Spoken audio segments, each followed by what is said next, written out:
तेरी औकात है इस तिजोरी को खोलने की? तू जानता भी है इसमें करोड़ों का खजाना। मैं 3 साल से परेशान हूं, इसे कोई खोल क्यों नहीं पा रहा है? अगर तूने इस तिजोरी को खोल दिया तो मैं तुझे पूरे 10 करोड़ रुपए दूंगा। शहर के सबसे पुराने बाजार के बीचों बीच एक इमारत थी जिसे लोग शर्मा सेठ की हवेली कहते थे। बाहर से देखने पर वह जगह किसी आम गोदाम जैसी लगती थी, लेकिन अंदर कदम रखते ही समझ आ जाता था कि यहां कुछ अलग है। मोटी दीवारें, भारी दरवाजे और बीचों बीच रखी हुई एक विशाल तिजोरी, वही तिजोरी जिसकी चर्चा पूरे शहर में थी। यह तिजोरी कोई साधारण तिजोरी नहीं थी। कहा जाता था कि इसके अंदर करोड़ों का खजाना बंद है, सोना, हीरे, पुराने सिक्के और न जाने क्या क्या। लेकिन दिक्कत बस एक थी, तिजोरी खुलती नहीं थी। पिछले 3 सालों से शर्मा सेठ ने हर मुमकिन कोशिश कर ली थी। बड़े बड़े इंजीनियर आए, लॉक एक्सपर्ट बुलाए गए, विदेशी मशीनें मंगवाई गईं। किसी ने कोड तोड़ने की कोशिश की, किसी ने सेंसर लगाए, लेकिन हर बार नतीजा एक ही रहा, तिजोरी वहीं की वहीं बंद। आज फिर वही दिन था। हवेली के बड़े हॉल में भीड़ जमा थी, बिजनेस पार्टनर, वकील, मीडिया और कुछ खास मेहमान। बीच में खड़ी थी वह काली मोटी लोहे की तिजोरी।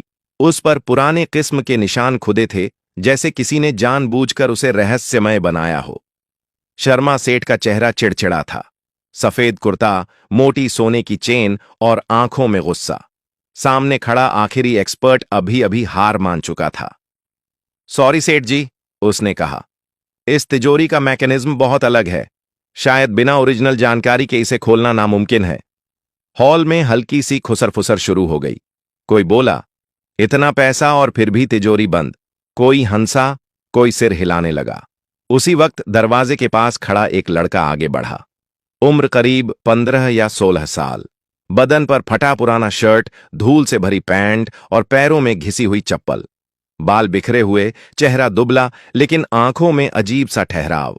उसने धीमी लेकिन साफ आवाज में कहा, सेठ जी, मैं तिजोरी खोल सकता हूं। पूरा हॉल एक पल के लिए शांत हो गया। फिर अचानक हंसी फूट पड़ी। किसी ने जोर से कहा, अरे ये कौन है? किसी ने कहा, बाहर से कोई बच्चा घुस आया है। गार्ड आगे बढ़े, लेकिन शर्मा सेठ ने हाथ उठाकर उन्हें रोक दिया।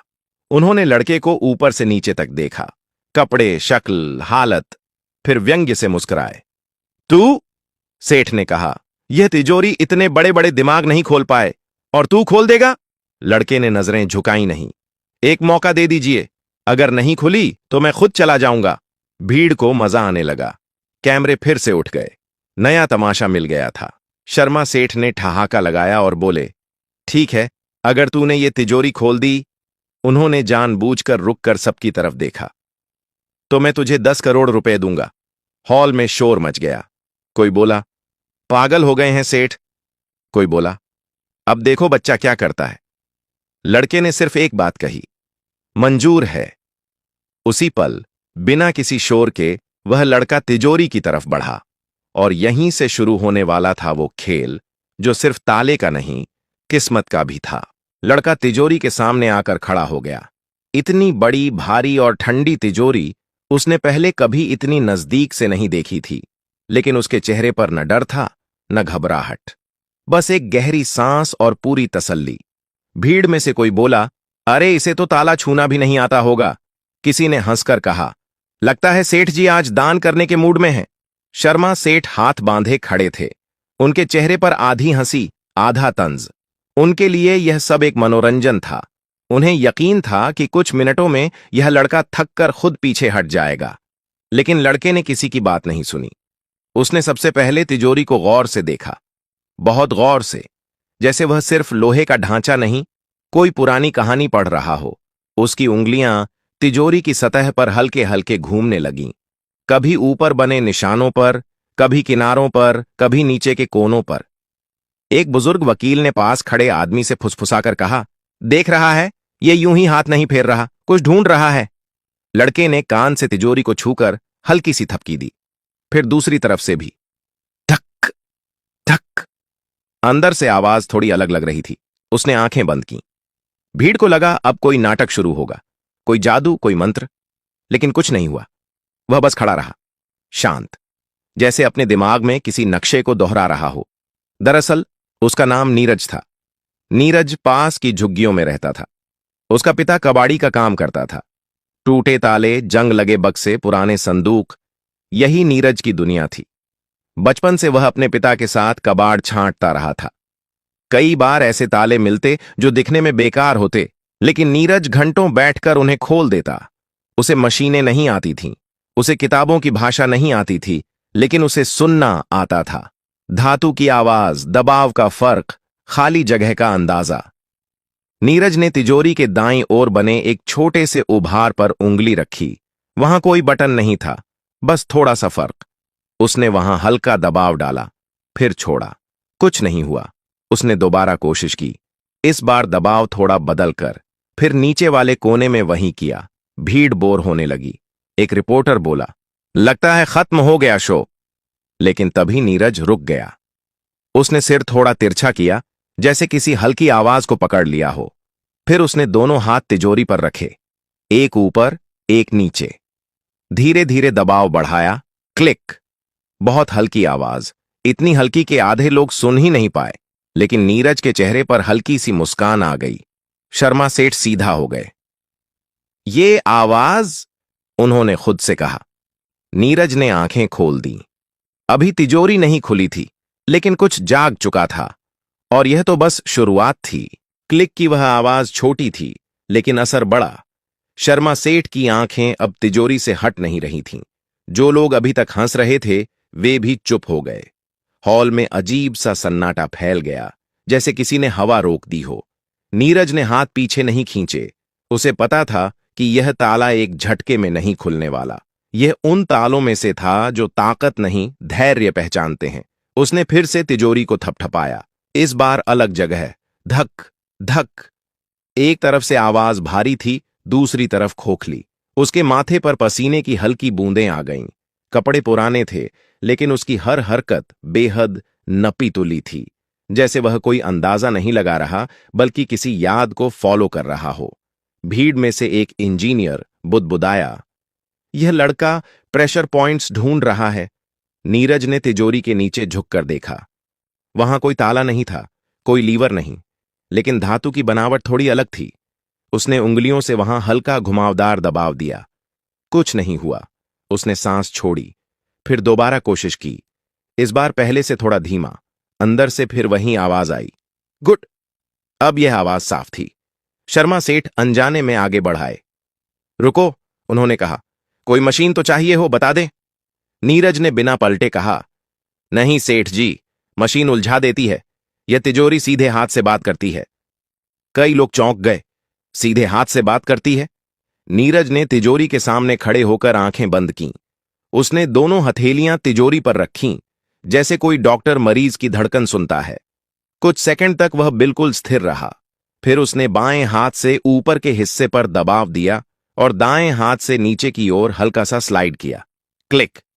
फिर एक और क्लिक। अब आवाजें साफ थीं। हॉल में खड़े कैमरे फिर से चालू हो गए। रिपोर्टर फुसफुसाने लगे, कुछ हो रहा है। यह बच्चा सच में कुछ कर रहा है। नीरज के दिमाग में उसके पिता की आवाज गूंज रही थी, हर ताला जल्दी नहीं खुलता बेटा, पहले उसे समझना पड़ता है। उसने तिजोरी के किनारे पर उभरे एक बेहद छोटे निशान पर उंगली रखी। यह निशान जंग जैसा लगता था, लेकिन असल में वह जानबूझकर बनाया गया था। उसने वहां दबाव डाला, धीरे, लगातार। अचानक तिजोरी के अंदर से भारी चीज के सरकने की आवाज आई। गुड। धड़। भीड़ में किसी ने सांस खींच ली। अरे! नीरज ने हाथ हटा ली। वह जानता था, अभी नहीं। अगर वह जल्दबाजी करता तो सब फिर से लॉक हो जाता। उसने एक कदम पीछे लिया, गहरी सांस ली, फिर आगे बढ़ा। अब तिजोरी सिर्फ एक लोहे का डिब्बा नहीं थी, वह जाग चुकी थी और पहली बार वह खुलने के लिए तैयार लग रही थी। नीरज एक कदम पीछे हटा तो कई लोगों को लगा कि वह हार गया। भीड़ में फिर से हलचल होने लगी। बस इतना ही? अब थक गया होगा। देखा, कहां था ना? लेकिन शर्मा सेठ ने इस बार किसी को कुछ कहने नहीं दिया। उनकी नजरें तिजोरी पर टिकी थीं। उन्होंने साफ देखा था, तिजोरी के अंदर कुछ हिला था। वह कोई भ्रम नहीं था। नीरज ने अपनी हथेलियों को आपस में रगड़ा। पसीना था, लेकिन हाथ कांप नहीं रहे थे। उसने नजर उठाकर तिजोरी को देखा। अब वह उसे बाहर से नहीं देख रहा था, वह उसके अंदर की तस्वीर अपने दिमाग में बना चुका था। उसने धीमी आवाज में कहा, सेठ जी, अगर मैं गलत हुआ तो यह तिजोरी फिर से पहले जैसी बंद हो जाएगी, फिर कोई भी इसे नहीं खोल पाएगा। हॉल में खड़े कुछ लोग चौंक गए। ये क्या कह रहा है? ये तो रिस्क है। शर्मा सेठ ने दांत भींचे। 3 साल की नाकामी, करोड़ों की लागत और अब यह बच्चा। कुछ पल वह चुप रहे, फिर बोले, जो करना है कर, अब पीछे हटने का मतलब नहीं। नीरज ने सिर हिलाया। उसने तिजोरी के बाईं तरफ नीचे बैठकर कान लगाया। इस बार उसने थपकी नहीं दी, बस सुना। पूरा हॉल खामोश था, इतना कि किसी के गले से पानी निगलने की आवाज भी तेज लग रही थी। नीरज को अंदर से हल्की सी धातु की कंपन महसूस हुई। यह वही कंपन थी जो उसे कबाड़ में मिले पुराने संदूकों में महसूस होती थी। फर्क बस इतना था कि यह तिजोरी कई गुना ज्यादा जटिल थी। उसने दाएं हाथ की 2 उंगलियां एक साथ ऊपर के कोने पर रखीं, बाएं हाथ की हथेली नीचे वाले हिस्से पर। धीरे धीरे दबाव बढ़ाया, फिर अचानक दोनों हाथों का दबाव एक साथ छोड़ दिया। क्लैक। इस बार आवाज साफ और तेज थी। भीड़ में किसी ने जोर से कहा, अरे ये तो सच में खुल रही है। नीरज ने समय बर्बाद नहीं किया। उसने तुरंत तिजोरी के बीच वाले हिस्से पर हाथ रखा और हल्का सा घुमाव दिया। यह घुमाव इतना छोटा था कि कैमरे भी ठीक से पकड़ नहीं पाए, लेकिन असर बड़ा था। तिजोरी के अंदर जैसे कुछ सेट हो गया हो। अब आवाजें बिखरी हुई नहीं थीं, वे क्रम में थीं। गुड, क्लिक, धक। शर्मा सेठ का चेहरा सफेद पड़ने लगा। उन्होंने जिंदगी में बहुत कुछ देखा था, लेकिन यह पहली बार था जब उनका शक डर में बदल रहा था। नीरज के दिमाग में एक ही बात चल रही थी, जल्दी नहीं, अगर जल्दी की तो सब खत्म।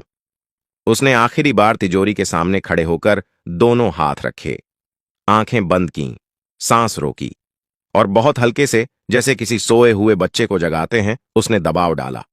अचानक तिजोरी का ऊपरी हिस्सा 1 इंच बाहर की ओर सरक गया। पूरा हॉल सन्न रह गया।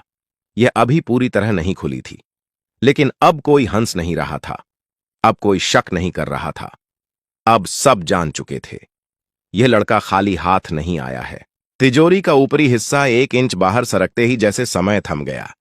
कोई चिल्लाया नहीं, कोई ताली नहीं बजी, सब बस देखते रह गए। नीरज ने हाथ वहीं रखे, उसने धक्का नहीं दिया। उसे पता था यह वह पल है जहां ज्यादातर लोग गलती कर बैठते हैं।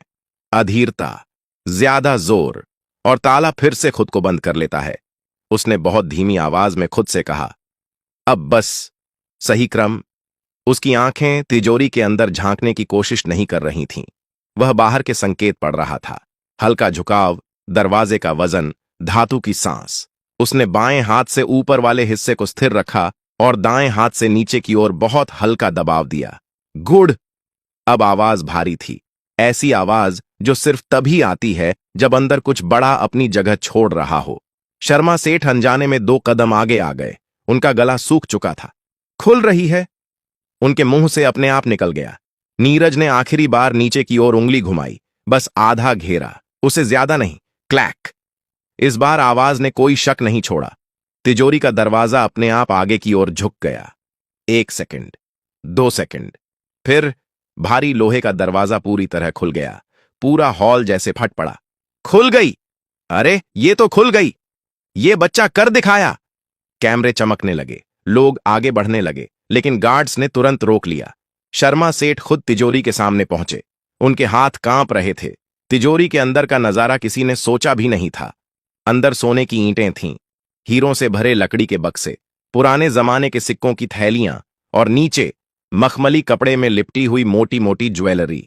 करोड़ों नहीं, दर्जनों करोड़। हॉल में किसी की आवाज नहीं निकल रही थी।